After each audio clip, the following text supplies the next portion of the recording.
Alors ça vient d'où cette croyance de la torture de l'aigle de sang?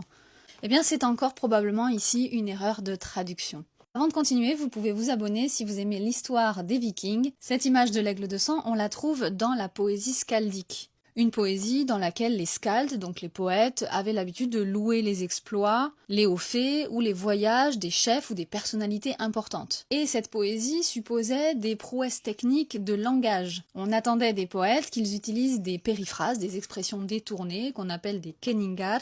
Ils utilisaient l'expression mourir par l'aigle de sang. Dans les premières traductions, les traducteurs ont pris cette expression et ils se sont imaginés une torture, alors qu'en fait, ce n'est probablement qu'un motif poétique. Les linguistes se sont penchés de nouveau sur ces traductions, et à propos de la mort du roi Ella, selon eux, il faudrait plutôt comprendre autre chose.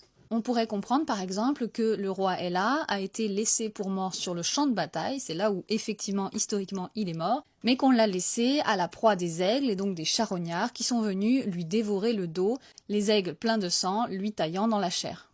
Mais on pourrait aussi penser que l'aigle est en fait une métaphore pour désigner une épée, avec les serres acérées telle une lame très aiguisée.